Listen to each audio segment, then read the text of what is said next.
La espada de Damocles. Conduce Pablo Veloso.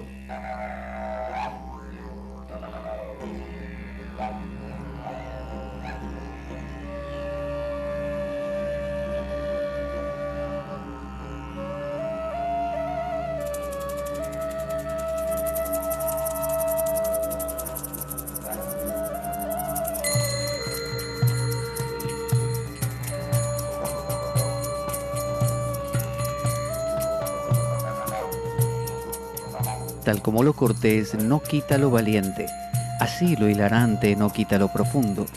Y dado que la vida es un juego, aquí comienza La Espada de Damocles. La ficción más real que puedas concebir. La Espada de Damocles es un programa que por mera falta de objetividad cree ser diferente. Personajes mitológicos salidos de los más profundos avernos. Leyendas escabrosas y sin sentido. Curiosidades inquietantes e inútiles. Historias antiguas malversadas por nuestra incapacidad de entendimiento. Y cuentos carentes de profundo significado. También pretenderemos sin el menor éxito entender al ser humano en toda su dimensión. En suma, si quieres desperdiciar tu vida, aquí comienza La espada de Damocles. La ficción más real que puedas concebir.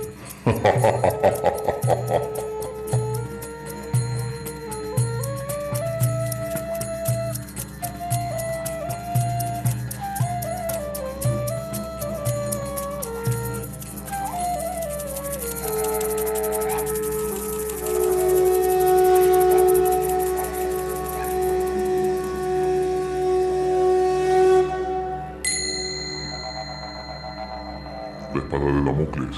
Conduce Pablo Veloso.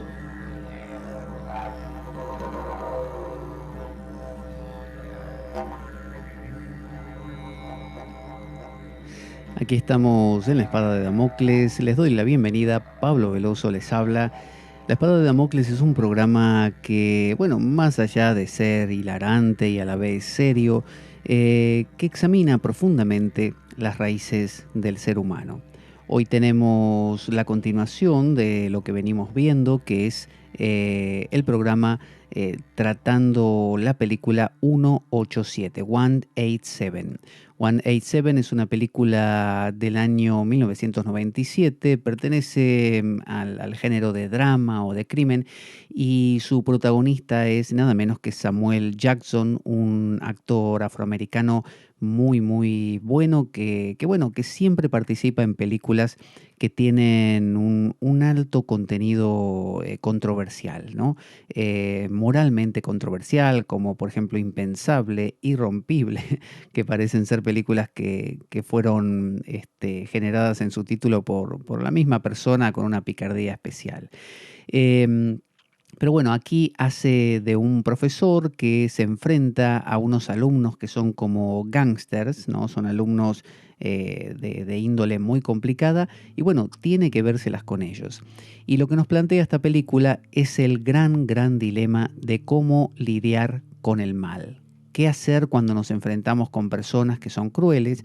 ¿Qué hacer cuando tenemos que tratar con gente que procura nuestro daño, que no está abierta a ningún tipo de cooperación, sino que son personas que no tienen normalmente apertura al diálogo y que buscan el choque frontal y directo? Entonces esta película, dijimos, abre la posibilidad a que este profesor que se enfrenta a estos alumnos, que son como en este caso unos gángsters medio latinos, tiene varios cursos de acción, como todos sabemos. Una es huir e irse a otro colegio, otra es enfrentarlos con la violencia y castigarlos, apelando quizá a las autoridades. Pero también tiene una opción más, que es la opción de la resistencia pasiva, que no es pasiva en el sentido de amedrentarse, sino que es pasiva en el sentido de no ir al choque directo, pero sí ser contundente. Entonces vamos a ver cómo va reaccionando Samuel Jackson ante esta situación tan difícil y de paso vamos a poder entender cómo es la dinámica del trato con personas que son demasiado brutales, demasiado intensas, y eso nos va a ayudar en nuestra vida también para ver cómo podríamos, qué curso de acción seguir a la hora de tratar con alguien que sea abusivo y que normalmente tenga una dosis de poder mayor que la nuestra, es decir, que pueda hacer con nosotros lo que quiera. En la última escena que habíamos visto, el profesor se llama Garfield, le dicen G, o sea G, por Garfield justamente, y Garfield como el gato, y que él había estado, vimos, en una escuela anteriormente, 15 meses atrás de lo que estamos viendo ahora, donde lo apuñalaron, ¿no? Un alumno que estaba un poco enfadado porque él lo desaprobó, directamente lo apuñaló con estos punzones que hay tanto en las cárceles, ¿no? Que se hacen simplemente limando un trozo de hierro para darle punta. Le dieron como una docena de puñaladas, pero se salvó.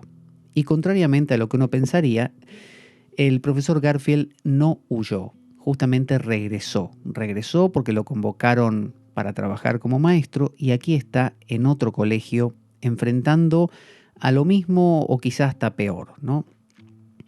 En esta última escena se despide, suena el timbre, se van los alumnos y una de las alumnas, que es una chica también latina, que habíamos visto que la sorprendió otro profesor teniendo sexo con unos pandilleros, quizá porque tiene que conceder ciertas cosas para lograr ciertos privilegios, cosa que lo indignará al profesor más adelante. Y bueno, ahora se queda solo en el salón de clases. Él da ciencias. Vamos a ver esta escena. Se queda mirando el punzón y se escucha un golpe muy fuerte en una ventana con un balón, con una pelota, y los alumnos casi que se ríen de él, como diciendo, mira cómo lo asustamos. Levanta la cortina para mirar.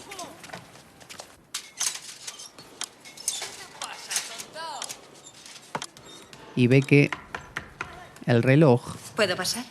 El reloj del curso está trabado con unas persianas de estas de placas y está intentando destrabarlo cuando aparece una compañera, la que ya apareció antes, que es una profesora como él, que bueno, que quiere hablar con él y compartir algo.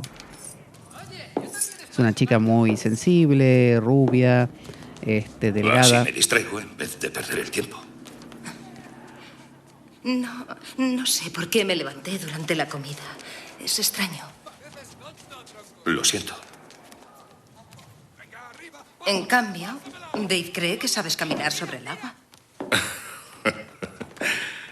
¿Eso es bueno? Se necesita valor para volver a dar clase después de algo así. No, si tu gran vocación es enseñar. ¿Ah? Ahí está demostrando cuál es la razón por la cual él se mantiene, porque tiene pasión. Usted podrá decir, bueno, por ejemplo... yo no soy maestro, ¿viste? Así que, ¿pasión de qué voy a tener? ¿Pasión de enseñar? Si yo no soy maestro. Bueno, no, quizá no seas maestro Filemón, pero tenés pasión, por ejemplo, por tus ideas, tenés pasión por la vida, tenés pasión por lo que uno aprende cada día. Entonces muchas veces cuando uno se enfrenta a personas radicales, personas que sienten que no tienen nada que perder y que hacer de nuestra vida un infierno es su entretenimiento, a veces apartarse e irse y no regresar, ¿no? Contrariamente al profesor Garfield, que sí vuelve, tiene que ver con una frialdad, con una especie de no me importa nada, no me comprometo con la vida, no tomo conciencia de que la vida es una unidad, de que todo está relacionado y que si yo huyo de la situación que me pone mal, lo único que logro es que esa situación no se solucione, se me repita a mí más adelante y se le repita a otros también, una y otra vez, porque yo no colaboré para solucionarla. Es como si uno tuviera un síntoma corporal en alguna parte del cuerpo y evita corregirlo. Bueno, no solamente va a aparecer más adelante, sino que también va a comprometer a otras zonas de su cuerpo, ¿no? Si es una bacteria, por ejemplo, un virus. Hay que tener la pasión para enfrentarse a las situaciones puntuales de manera que todo el sistema se beneficie. Esa es la idea de una acción social. Ahora, Don Juan decía que el guerrero, cuando se acerca ya sea al nahual, es decir, a lo trascendente, ¿no? A lo inconsciente, o bien cuando se enfrenta a estos pinche tiranos, así lo llamaba él, decía que el guerrero tiene que tener cierta cautela. Por ejemplo, medir sus energías y darse cuenta si la fuerza de su oponente es tan grande que el guerrero está siendo destruido me refiero no físicamente, sino interiormente. Bueno, el guerrero tiene que ser suficientemente criterioso o sabio como para apartarse a tiempo. Y en eso ayuda mucho, decía Don Juan, hacer lo que la gente hace. Supongamos que Garfield estuviera sobrepasado por la situación con los alumnos y sintiera que ya no hay nada que pudiera hacer y se siente desvalido. Bueno, si siente que eso lo está sobrepasando, lo más sabio es retirarse un tiempo. Pero está el que se retira para siempre y no vuelve más. Ahí está el problema. Entonces la idea es retirarse, recuperar energías, pero regresar. Nuestro eterno problema. Ahí se ve a los pandilleros mirando por la ventana a la profesora. Supongo que ya conoces a Benny Chacón. Sí, así es. La semana pasada, Benny y su banda acorralaron a la señora Scander en una esquina del cole. Está embarazada. Se asustó. Le dio una patada. Si el consejo decide que es un ataque a un estudiante, la echarán. ¿Lo harían? Es numeraria.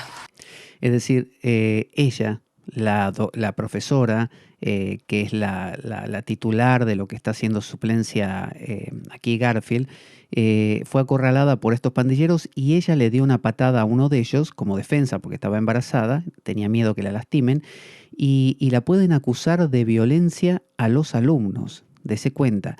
Esto es lo que estamos diciendo cuando hablamos acerca de que las reglas sociales, las leyes sociales, muchas veces no responden a los intereses reales de las personas, sino que simplemente se van tornando en una u otra dirección con la pretensión de ayudar, cuando en realidad acaban complicando a veces los procesos. Pasa mucho con la defensa de la mujer, la defensa del niño, la defensa del inmigrante, es decir, está muy bien todo esto porque claro, un niño está vulnerable y desprotegido, una mujer suele estar también mucho más expuesta que los hombres por muchas razones, un inmigrante suele estar en situación desventajosa, pero también está, como dicen, hecha la ley, hecha la trampa, y hay inmigrantes que hacen abuso de estas leyes para conseguir cosas sin mucho esfuerzo, para abusar de ayudas sociales, o bien mujeres que simplemente para castigar a cierto hombre alegan haber sido golpeadas cuando en realidad no fue así, o amenazan con denunciarlo si él no accede a ciertas cosas, denunciarlo por eso, por lesiones, por ejemplo, que se las pueden autoinfligir, o con su sola declaración a veces basta.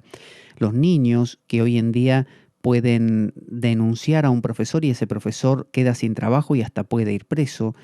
Niños que denuncian a los padres por malos tratos y los padres también pueden ser procesados. Es decir, la ley puede ayudar en muchos casos como una red de contención, pero cuando se busca que la ley sea la que rija todas las circunstancias de la vida, la ley a veces se queda obsoleta, pierde la sincronía, ¿no? Se vuelve anacrónica, pierde la sincronía con lo que está pasando realmente y empieza a funcionar o demasiado adelantada o demasiado atrasada, pero ya no concuerda. Entonces fíjese, una maestra que le da una patada a un alumno, ¿no? En unas circunstancias muy amables, en una escuela muy amable, sería obviamente una profesora cruel. Pero una profesora embarazada en un colegio de chicos problemáticos y pandilleros que la acorralan y la quieren dañar y ella les da una patada, como la ley es la misma para todos, la ley la puede castigar y esto es lo que está diciendo la compañera de Garfield. Está mostrando la ineficacia de las leyes. Entonces, si el ciudadano en todos los casos acata todas las leyes así en conjunto, ¿no? Sin criterio alguno, bueno, acabará cometiendo un montón de actos injustos o padeciendo de un montón de repercusiones injustas. Por eso es que la resistencia pasiva, proclamada por y llevada adelante por Thoreau, Tolstoy, Gandhi y muchos más, bueno, tiene que ver con pasar un poquito de las leyes, es decir, no pensar que porque son leyes y está en la Constitución es lo correcto. Simplemente porque están las leyes y es la Constitución es lo que se prescribe, pero no necesariamente es lo adecuado. Entonces, cuando un ciudadano se encuentra ante una ley que es injusta o inapropiada, dice la resistencia pasiva que no está en obligación de cumplirla. Damos un ejemplo. En la Alemania nazi, las leyes de la Alemania nazi decían que, leyes emitidas en ese momento, que los judíos debían dejar sus casas e ir a vivir a un gueto, debían subir a cierto tren que los iban a trasladar a cierto lugar, debían, ¿no?, entregar sus posesiones. Si el judío decía, bueno, esta es la ley del país, hay que cumplir, bueno, pasaba lo que pasaba. Los llevaban a un campo de concentración, les quitaban todas sus posesiones, se apropiaban de todo lo que tenían y los judíos quedaban expuestos a que, bueno, los cremaran, los aglutinaran ahí de a montones, de a miles, hacinados, enfermos, es decir, que eliminaran casi su raza. Mientras que si hicieran resistencia pasiva, sería pensar, tener un poco de criterio y decir, no, momento, estos nazis nos quieren básicamente eliminar del planeta. No es una ley coherente. Vamos a resistirnos.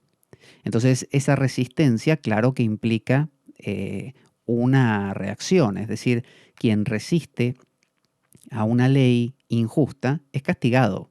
Si uno le dicen, mira, tiene que ir a la guerra tal y uno considera que esa guerra es injusta, bueno, va a sufrir una corte marcial, lo van a meter preso y en algunos sitios hasta inclusive condenarlo a muerte. Pero bueno, esas son las leyes del juego. Decía Thoreau que si a él, por ejemplo, le parecía que los impuestos de los Estados Unidos en el momento en que él vivía se estaban usando para hacer la guerra contra México. Y a él le parecía injusto que él pagara impuestos para comprar cañones y matar mexicanos. Entonces directamente no pagó los impuestos. Al no pagar los impuestos le hicieron un ultimátum y le dijeron que lo iban a meter preso. Él dijo que no los iba a pagar, explicó por qué y lo metieron preso. Y ahí se iba a quedar el resto de su vida, si no fuera porque sus amigos pagaron una suerte de fianza y lo sacaron. Los amigos le decían, capitula, di lo contrario, ¿no? San Juan de la Cruz estuvo preso, ¿no?, por los carmelitas. Él era carmelita también, pero estaba haciendo la reforma hacia los descalzos, que era corregir algunas degeneraciones de la orden carmelita. Y él se iba a quedar preso de ahí toda la vida, porque los carmelitas querían que él justamente se arrepintiese, capitulase, que dijese, por ejemplo... Sí, reconozco, me equivoqué de cuajo. Los carmelitas son lo mejor que hay. No, y no lo dijo. Finalmente, por milagro, logró escapar de la cárcel. Y siguió viviendo y fomentó la reforma y hoy en día los carmelitas que existen son los carmelitas descalzos, ¿no es cierto? Los otros ya no existen más. Pero bueno, eso es gracias a un Mandela que aguantó en la cárcel un montón de tiempo teniendo buenas relaciones con sus opresores, ¿no?, con los blancos. Es por un Gandhi que soportó en su propio cuerpo las vejaciones de los ingleses, pero todo esto de una manera racional y pensada, no a lo tonto y a lo loco. Entonces aquí la compañera le está planteando una realidad que es muy dura, que es la de que las autoridades no son justas. Tal vez pida la baja por estrés esta semana. Una pena. Era buena profesora. Se sigue viendo a los pandilleros que afuera están jugando a la pelota, al fútbol, pero de una manera brutal, que se golpean, están sin sus camisetas, sudados. Es decir, estamos planteando un mundo de violencia. quizá usted no vive en un mundo tal, no vive en un mundo con esa intensidad. Quizás solamente sufre un poquito de maltrato en forma de desprecio de algún jefe o compañero de trabajo o algo, ¿no? Sin embargo, a veces generar estos extremos nos ayudan a pensar, a darnos cuenta mejor después de las realidades medias que nos tocan vivir. Quiero preguntarte algo personal. ¿La agresión fue casual o conocías a ese chico? Le había suspendido. ¿Se puede prever algo así? Cuando uno de ellos amenaza, es mejor creerle. Había estado en un correccional, pero nadie me lo dijo hasta que fue demasiado tarde. Benny es un caso así. El año pasado le juzgaron por agresión y le expulsaron 2 veces. Incluso yo tuve que testificar contra él. Y ahora tengo que verle cada mañana en mis clases. ¿Te lo han endosado? Sí, está libre a condición de que continúe en la escuela. ¿Hablaste con el director? Muchas veces. Me amenaza continuamente, pero García teme un posible pleito. Benny, ¿qué te dice? Que me hará daño. Mucho. Dese cuenta, ella está muy asustada y apela a él porque, claro, él vivió una situación de violencia y le pregunta, le consulta cómo actuar, le cuenta su situación. Es cuando uno está a merced de alguien que tiene mucho poder sobre la vida de uno.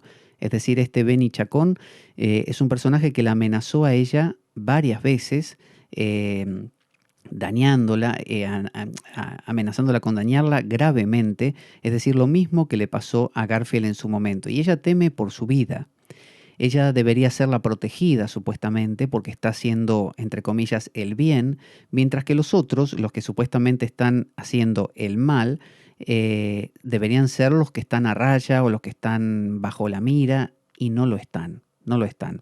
Entonces, tanto lo que le pasó a Garfield, que él también acudió a las autoridades, se acuerda, y no le prestaron atención, como ella, que también está acudiendo al director y tampoco le presta atención porque el director tiene miedo de que eso apareje un problema después para el colegio, un problema de qué tipo de colegio es, que no acepta a ciertos chicos y cosas por el estilo. Entonces, aquí lo vemos a Garfield preocupado por ello. Alguien me llama todas las noches y luego cuelga.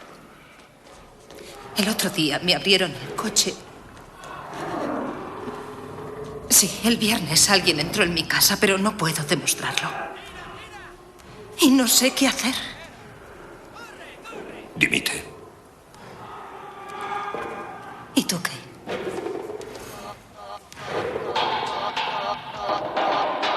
Le sugirió que dimita, que abandone. Y le dice, ¿y tú qué? ¿Por qué tú no? Resulta que Garfield está más por esto de la resistencia pasiva. Es decir, para poder resistir pasivamente hay que estar preparado para sacrificarse, para morir. Aquí los vemos a los pandilleros de la banda KOS, Chaos, que van ahí a estos lugares donde, en los Estados Unidos, donde circulan los ríos o los desagües, ¿no? Que cuando no hay agua están en estas estructuras dispuestas, son como una especie de canales. Y ahí están metidos y está lleno de grafitis por todas partes. Vio que las bandas hacen grafitis, intentan capturar el terreno de la otra. Y aquí vemos a un grafitero que está pintando un grafiti encima de la palabra KOS, que es la de ellos. O sea, les está arruinando su palabra. Entonces lo ven, les llaman la atención, no les importa mojarse los pies, caminan ahí en el agua. ¿También hacéis graffiti? ¿Qué pasa? ¿No me conoces, imbécil? No, tío. Deberías. Acabas de joder mi obra de arte. ¿Sois del KOS? Claro que somos del KOS. ¿Es que pasa algo si lo somos? Callaos. Tíos, tengo pintura plateada. Puedo repintarlo si queréis o hacerlo más grande y con más... Está cagadito, macho. Deja de joderme. o te meteré una bala por el culo. Y saca un revólver. Vamos, una el graffiti pistola. no va de eso. Intento expresarme con arte. No te pongas violento conmigo. Benny, no te pongas violento. ¿Queréis callar de una puta vez? Están alcoholizados y drogados.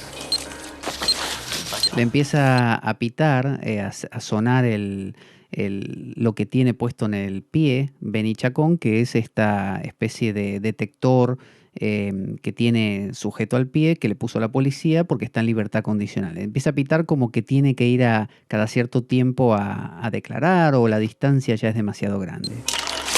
El chico aprovecha a correr ¡Vuelve aquí, gallina! y Benny Chacón le da un disparo en la pierna. Joder. Lo que me faltaba. Vete a tomar por culo. ¿Te parece gracioso? Si no llamo en 15 minutos me empapelará. Le da 5 tiros y se va. Benny, vamos, venga. Benny, larguémonos, tío.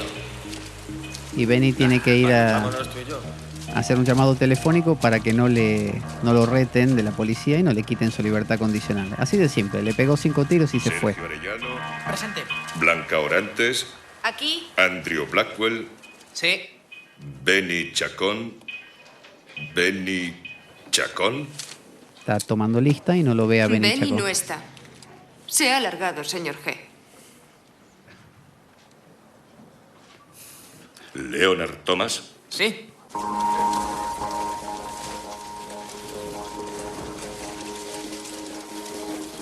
Vemos ahora una escena de un niño que va recogiendo cosas en un día ventoso, ahí en Hollywood. Mucho polvo.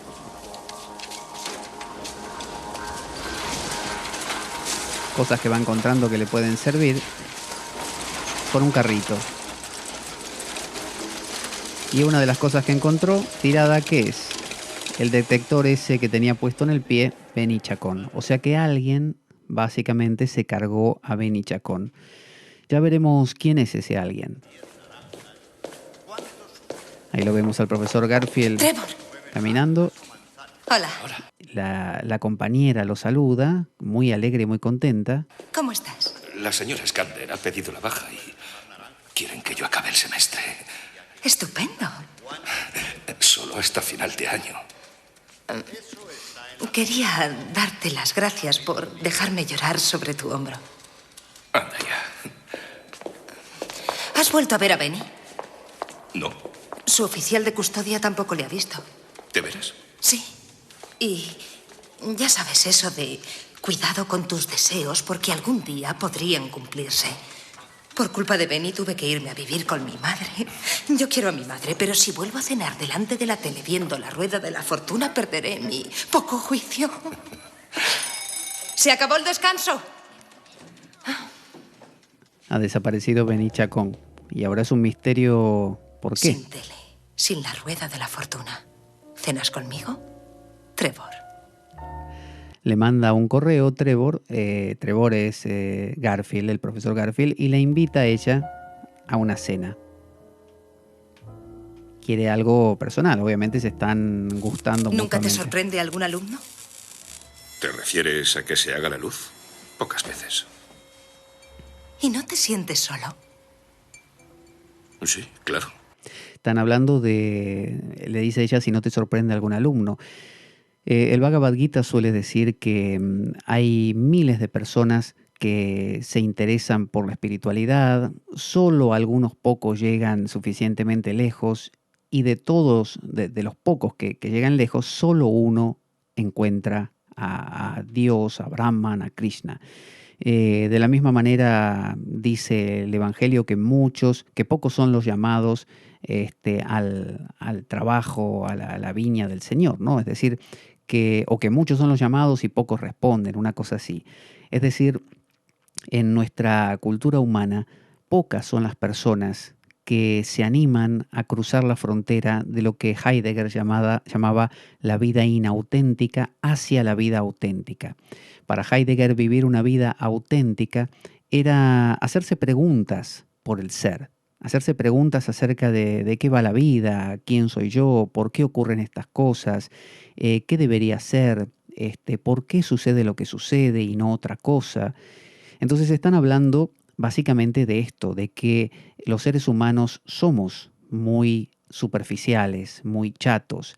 Entonces, es lógico que en un colegio donde los niños están criados por padres que a su vez son superficiales, que solo conocen de la vida lo que la sociedad industrial les ha dado, que es el estado de bienestar, es decir, obtener más o menos buena salud, dinero, pasear por ahí, pasarla bien y no mucho más. Bueno, esto es a lo que están acostumbrados los hijos también, así que no es de sorprender que los niños no les interese leer, no les interese conocer, no les interese aprender. Hoy en día tenemos mucha ciencia, pero como también a la par hay mucho avance tecnológico que ofrece demasiado quizá entretenimiento, comparado con siglos anteriores, hay mucha distracción y eso genera bastante superficialidad, ¿no? Bastante vida inauténtica, una vida al estilo 1984, donde uno hace lo que se debe hacer, siente lo que se debe sentir, se pone la ropa que se debe poner y nunca se hace preguntas. Quizá los antiguos, con su mundo aún medieval, religioso, que aparentemente es más cerrado, más fanático podría ser, al mismo tiempo había dando vueltas muchas preguntas por el ser. Porque bueno, lo religioso lo fomenta, de alguna u otra manera lo religioso toca continuamente lo filosófico y lo psicológico, ¿no? Aunque no fuera la intención del fiel, tarde o temprano se pregunta, Dios, ¿por qué me traes esto? ¿Por qué? ¿No? Como dice el tango Tormenta, ¿no? ¿Por qué me está pasando esta cosa terrible? Entonces lo que están diciendo es que no hay la pregunta por el ser. Los alumnos, las personas, sus amigos, usted, yo, vivimos vidas donde no nos preguntamos qué pasa, por qué, qué más hay, ¿no? ¿Por qué no puedo cambiar? Todas esas cosas son anestesiadas con entretenimiento, con diversión, con estímulos baratos, estímulos vacuos, al igual que usted come un alimento que solo es sabroso pero no le alimenta, y su cuerpo necesita el que alimenta, pero usted le da, no sé, chocolates y le da hamburguesas, y su cuerpo hace lo que puede con eso, pero no puede esperar usted que ese cuerpo funcione perfectamente porque le faltan muchas cosas, vive carente de cosas. Bueno, están diciendo esto. Hay un párrafo en El solitario de Dios de Thomas Wolfe que dice: mis más profundas convicciones se basan en la creencia de que la soledad es el hecho central e inevitable de nuestra existencia. Eso es muy deprimente, Trevor. Oh, es mi educación neoyorquina. No es fácil ver el lado positivo hoy día. Habla de la soledad como algo positivo. Uno se siente así después de pasar un año entrando y saliendo del hospital. No. Eso no fue tan duro. Del robo. De eso me cuesta más recuperarme. ¿Qué te robaron? La pasión, la chispa y mi antiguo yo. Los añoro. Los necesito. En mi opinión, siguen ahí. Sé de otros que se rindieron. Quedaron aplastados. Tú eres distinto. No te dejas aplastar. Muchas gracias. Cuando uno se ve sujeto o se ve bajo la opresión de algún poderoso, normalmente o bien, como decimos, huye o se deja subyugar, se deja aplastar, doblegar y con eso soluciona el problema, es decir, se deja comer, o bien enfrenta a ese otro con violencia, pero el hecho de poder resistir pasivamente obliga a un cambio fundamental, porque cuando uno se vuelve violento, uno simplemente se polariza, es decir, yo era pasivo, ahora viene uno, me dio una bofetada, me armo de fuerza y le doy 2 bofetadas, por lo tanto me vuelvo igual que él, me vuelvo lo contrario a lo que yo era, pero la resistencia pasiva es una especie de no irse demasiado de lo que uno era, pero tampoco convertirse en lo que el otro es. Por el conocimiento de que cuando uno se convierte en lo que el otro es, uno se vuelve el otro y tarde o temprano encuentra a alguien en la misma posición en la que uno estaba al inicio y lo maltrata. Es decir, que si yo usurpo el poder de los poderosos a través de la violencia, misma herramienta que utilizan ellos, tarde o temprano esa violencia me va a convertir a mí en otro déspota, en otro tirano que supo usar la violencia y la usaría, como diría Bush, con ataques preventivos, ¿no es cierto? Vamos a gasear a todos estos, vamos a bombardear a aquellos, no sea que se conviertan mañana en un problema. No queremos volver a tener un conflicto, vamos a eliminarlos antes de que esto pase, ¿no? Es decir, hay violencia en nuestro país, vamos a tener más policía para que podamos castigarlos y de esa manera ni siquiera se atrevan a pensar en ser violentos, ¿no? Es como ese niño que cuando en el colegio preguntó la maestra, la maestra dijo así, fíjese. A ver, niños, quiero saber qué buenas acciones han hecho cada uno en esta semana. Y bueno, los niños fueron dando sus opiniones y uno de ellos dijo: Yo, señorita, le di una patada a un niño que le estaba dando una patada a un perro. ¿Se da cuenta? A eso me refiero. Si uno le da una patada a un niño que a su vez le está dando una patada a un perro, entonces uno perpetúa, no solo porque ese niño va a quedar rabioso y enfadado con uno para querer vengarse y quizá mañana venga con 2 amigos y nos dé 10 patadas, sino que uno perpetúa el mecanismo. Decía y repetía hasta el hartazgo Krishnamurti, por ejemplo, que esta idea de que los medios justifican, el fin justifica los medios, es decir, que si usted tiene que, derrocar al zar a través de una revolución sangrienta y violenta para instaurar un reino de paz, él decía, eso no va a funcionar.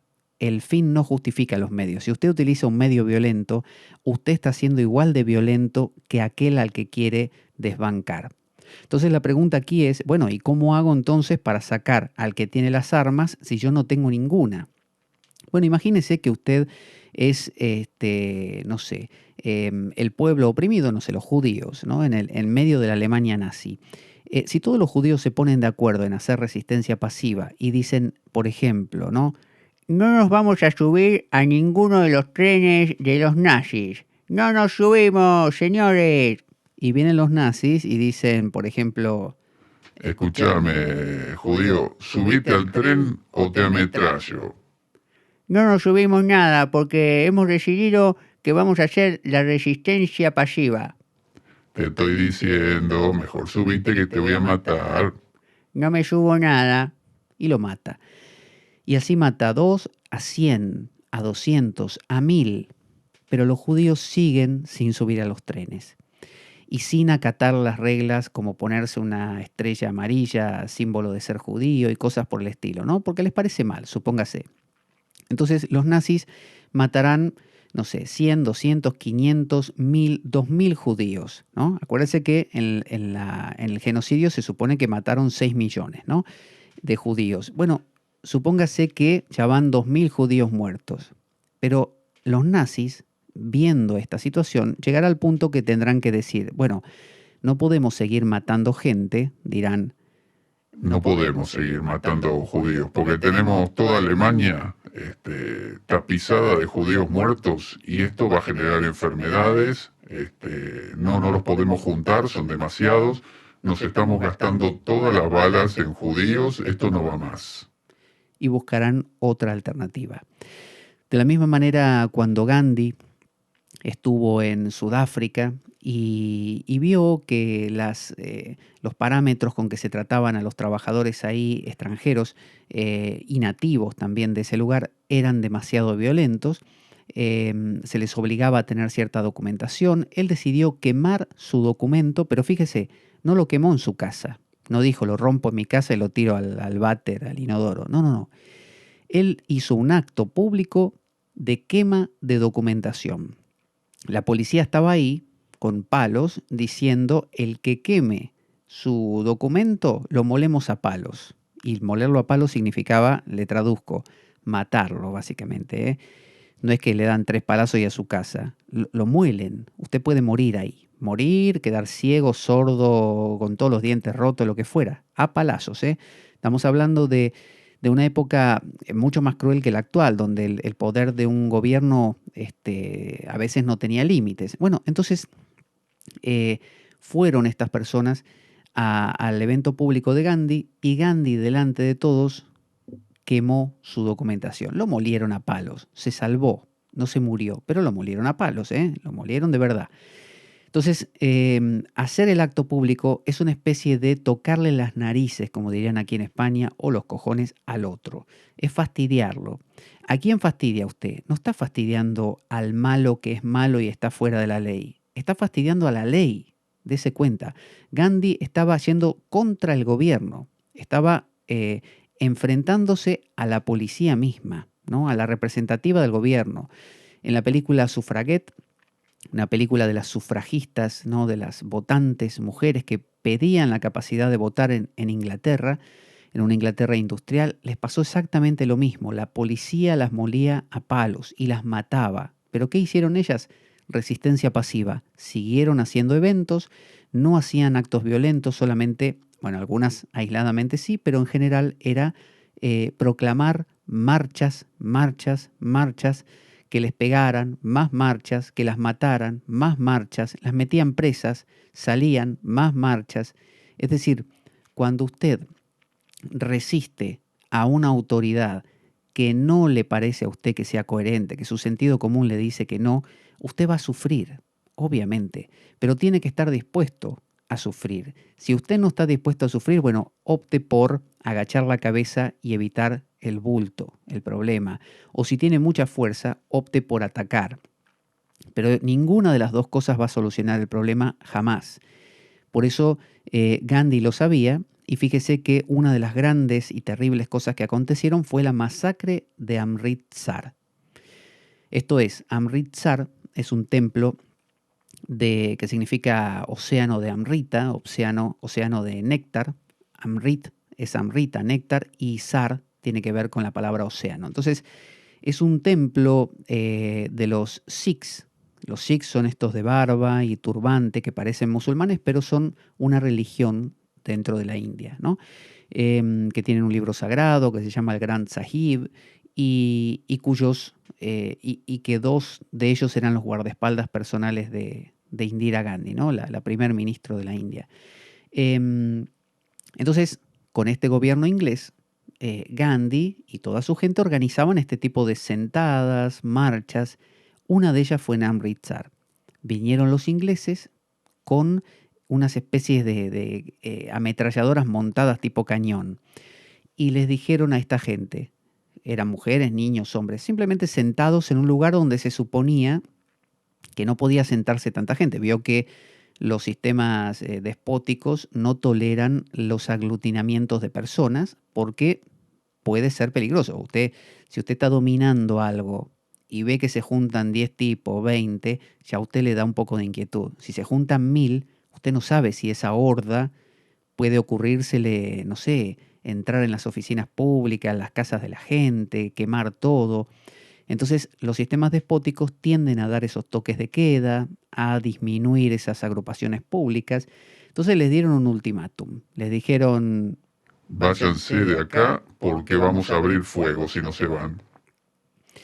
Y bueno, los ingleses en sus jerarquías más altas tenían claro que no querían violencia de ese tipo a nivel grande porque iban a quedar mal moralmente ante el mundo y ante los propios hindúes, iban a perder respetabilidad. Iban a quedar como que ya no eran los coherentes que ponían leyes y venían a civilizar, eran unos bárbaros. Como los Sikhs que estaban ahí sentados no se fueron, abrieron fuego. Uno de los capitanes, o vaya a saber qué, se le fue el calor en la cabeza, le habrá dado mucho, y empezó a masacrar a todos. Y así todos sus soldados empezaron a disparar. Y mataron no sé cuántos miles de personas ahí, o 1000, supóngase, o no sé, o 500, ya de por sí es un número grande. Bueno, eso fue la masacre de Amritsar. Eso fue un punto de quiebre para que Gandhi obtuviera un gran poder y su gente en cuanto a la recuperación de la soberanía, de su tierra, ¿no? De la independencia. Y Gandhi, entre otras cosas, por ejemplo, iba hasta el océano para hacer sal. Y sus amigos le preguntaban, ¿pero para qué querés hacer sal si se puede comprar la sal en cualquier lado y es muy barata?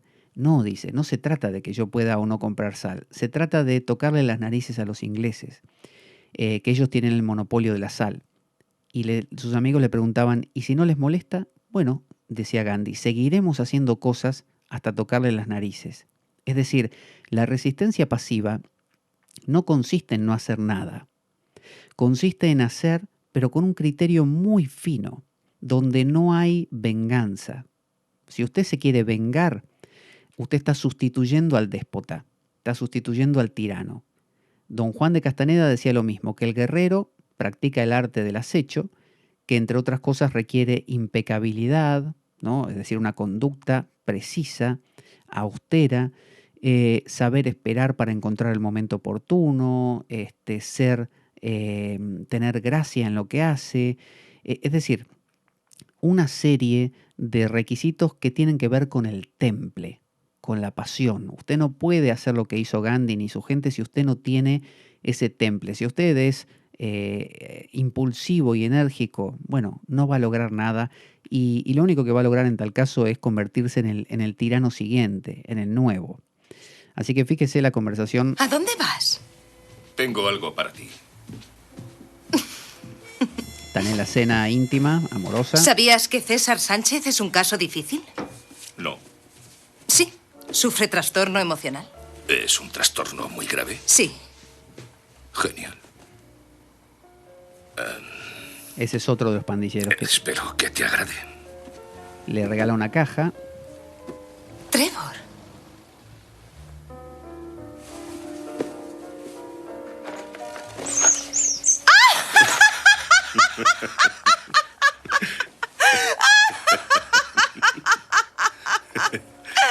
No puedo creerlo. Eres Cuando yo eche el pie derecho hacia atrás, tú adelantas el izquierdo. Creo que era un hámster. Cuando yo No adelante sé bien el qué es. izquierdo, tú echas Ahora están para atrás el bailando. derecho. ¿Te lo enseñó él? Más rápido. Oh, ¿Qué es una quieres? ¿Forma chiquilla. parte del baile? ¿Hacía esto? ¡Oh! Y ella le Siento. vuelca, No importa. No le pasa vuelca nada, el no pasa vino nada. en su espalda.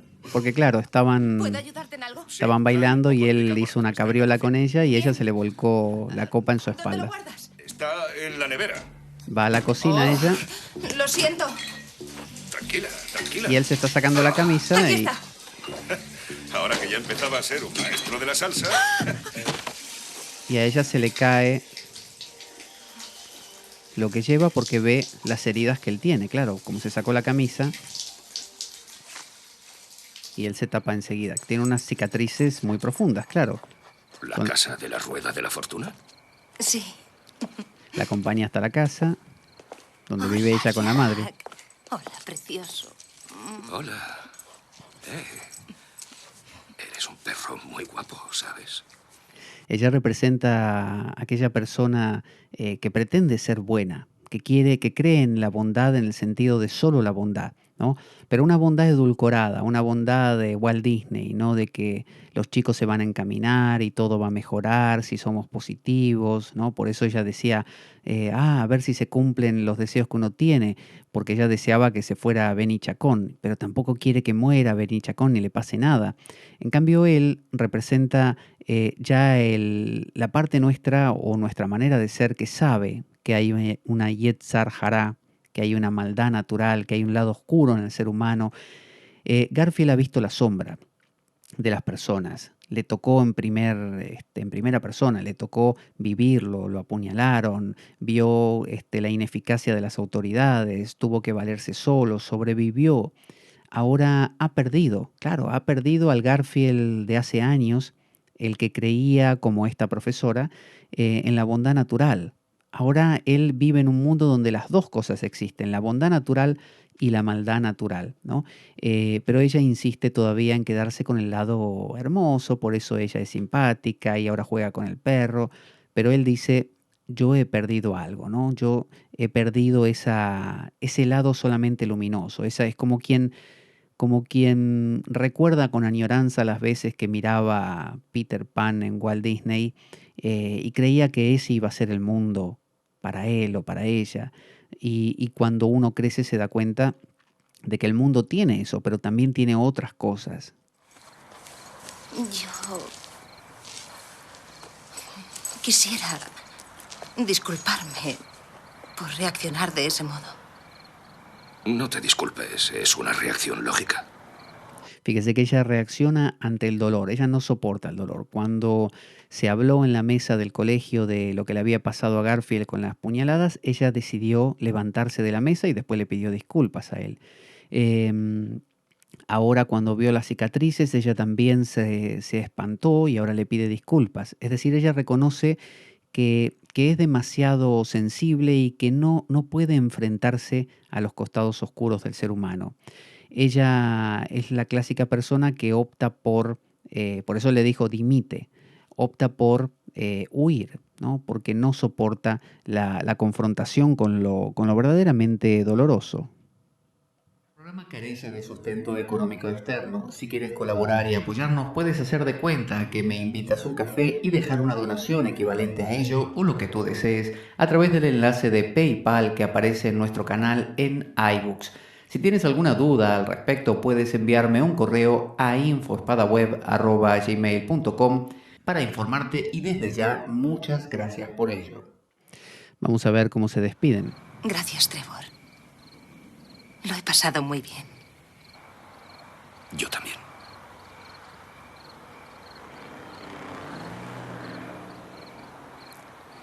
Ese momento que no saben si darse un beso o no. Creo que te hace falta algo que alegre tu casa. Le va a regalar un cactus. ¿Da flores? Él lo mira como diciendo un cactus. Gracias. De nada. Adiós. Adiós. Y se va para la casa.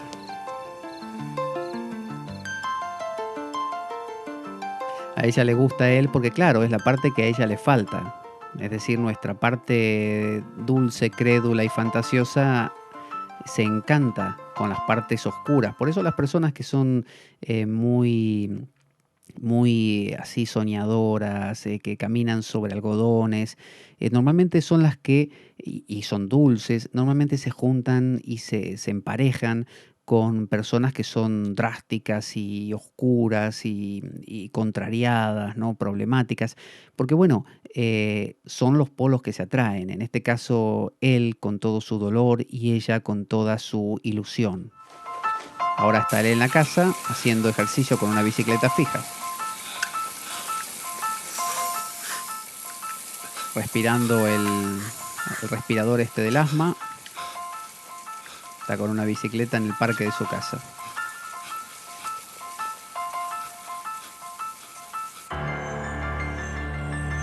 Al día siguiente va al colegio, un día de esos de calor que te mueres. Vemos el curso donde están los alumnos, todos cocinados, él dando la clase. Algunos se abanican con papeles. Se secan el sudor en la frente con el reverso del antebrazo. Es la clase de ciencias. Hay varios que están charlando entre sí que no les importa nada, los tres de caos sobre todo, y él los mira indignado. Ya que a algunos os interesan tanto los fármacos, he pensado hacer una pequeña demostración. Dice, ya que os interesa tanto los fármacos. Rita, trae a tu amigo el de la jaula aquí. ¿De qué va esto? Rita es la que habían encontrado teniendo sexo y es la que le pidió disculpas a él por decirle eso de que tenía buen trasero y es la que se acercó un poco a él, ¿no? Y que a su vez no quiere ser tomada como una estudiosa. Entonces le pide que traiga una jaula donde hay un ratón o una rata. Mi amigo se llama Copito, como ese cerdo, el del cuento. ¿Has leído Rebelión en la granja? Empollona. ¡Cierra la boca! Rebelión en la granja es un relato de George Orwell, el mismo de 1984, que son relatos que en el fondo tratan de poner en evidencia la problemática del comunismo. Entonces, a él le sorprende que ella haya leído ese libro. y los demás se burlan de ella. Fíjese cómo es un ambiente hostil donde cualquier indicio de cultura, de profundidad, de preguntarse esto, la pregunta por el ser, es vista como debilidad, ¿no? Como estupidez, como que está fuera del grupo. ¿Lo has leído tú, César? No, pero me tiré una oveja una vez. Bueno, correcto. Una oveja. Eres único. No dejaba de balar. Ve. César, ven aquí. Te sentarás en la primera fila. No te dejes. Dale caña. Lo llama al César que viene con las Quítate gafas las oscuras. gafas. Se cuelga las ¿Por gafas qué de las tienes los orejas. ojos rojos? Me he pasado la noche estudiando, señor G. Pone él un reloj ¿Qué que reloj tiene. tan bonito? ¿Me lo regala? Siéntate. Quiero que leáis la regla de Young, página 564. Arriba. No tengo ese libro de mierda. Rita, déjale el tuyo para que lea. Olvídalo. No pienso leer ese. Anda, toma. Quita. ¡Au! Estúpido chicano. Estúpida puta. Léelo, tío.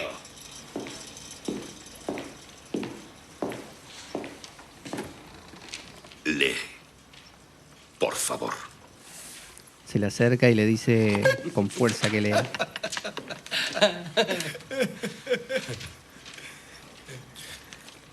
La...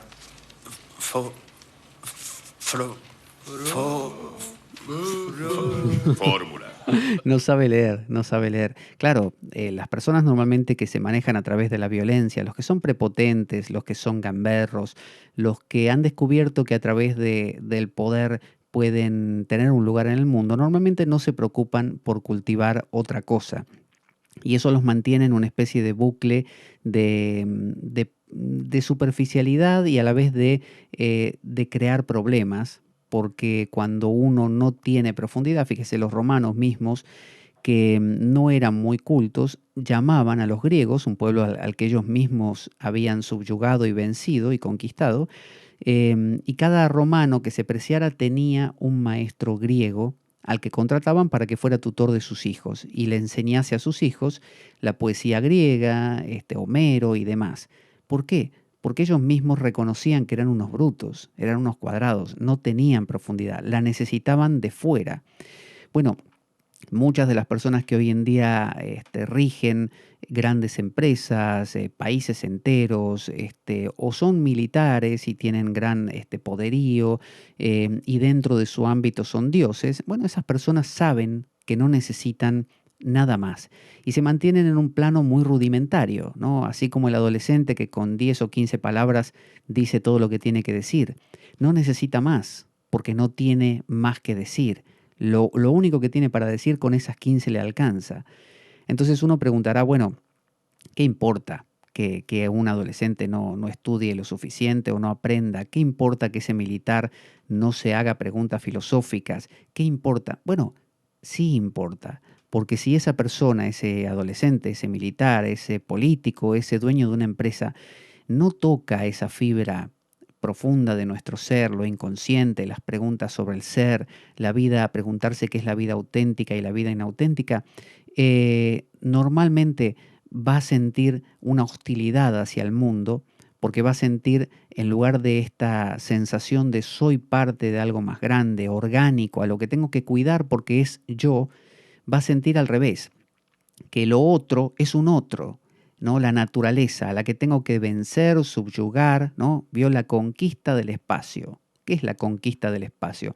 Porque uno va a tener que conquistar algo que ya es. Si yo soy el espacio, yo soy los planetas, yo soy la Tierra, no se trata de conquistar, pero así nos sentimos como pobrecitos, pequeñitos, que tenemos que dominar al otro para sentirnos útiles. Esa fórmula de dominación del otro proviene de la ignorancia, ¿no? La ignorancia es lo que genera luego la marginalidad, la sensación de me siento fuera de este mundo, como puesto aquí, no sé qué hago aquí, no me lo pregunto tampoco, pero ataco a todo como una manera de sentirme alguien. Así que vamos a ver cómo descargar nuestros programas. Grabados, puedes hacerlo a través de nuestra web www.espadaweb.blogspot.com.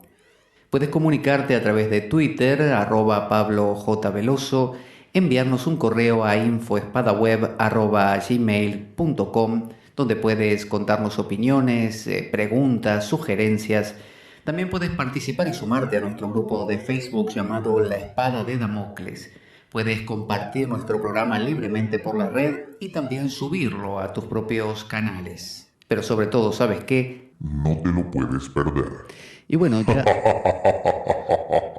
Vamos a dejar reír a Filemón un poco. Ya con esto acabamos nuestro programa de hoy. Lo vamos a dejar hasta aquí. Ya continuaremos en la siguiente ocasión analizando esta película que es 187, película protagonizada por Samuel Jackson de 1997, donde se plantea esta dura temática, donde vemos reflejada también nuestra confrontación con aquellos que son los malvados, los crueles, los dañinos, que nos toca padecer en tantas ocasiones, o a veces somos nosotros los que actuamos de esta manera, muchas veces no dándonos cuenta y muchas veces sí. También nos va a plantear este programa la forma de relacionarnos con nuestra propia parte hostil, ¿no es cierto? Nuestra propia parte resentida, que se siente marginada, que quiere dañar a todo y a todos.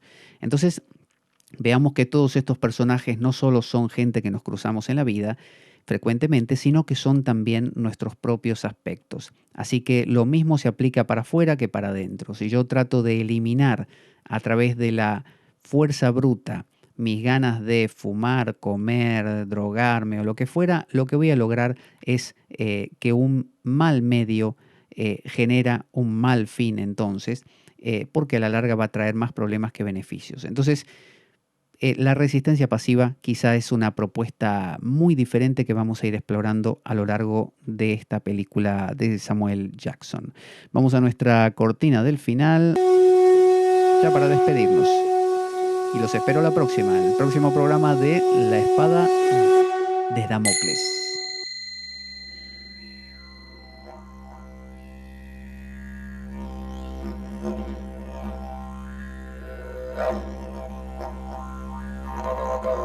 La Espada de Damocles.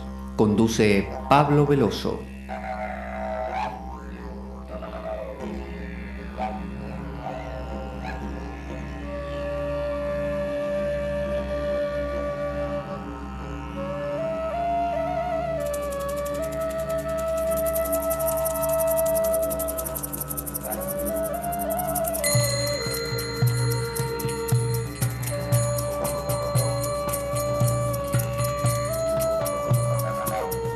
Y dado que la vida es un macabro juego concebido por una mente perversa, únete a nosotros en nuestro próximo programa, cuando escuches las siguientes palabras. La Espada de Damocles, la ficción más real que puedas concebir. Buena vida para todos, buena semana y... ¡Avanti, damocleanos!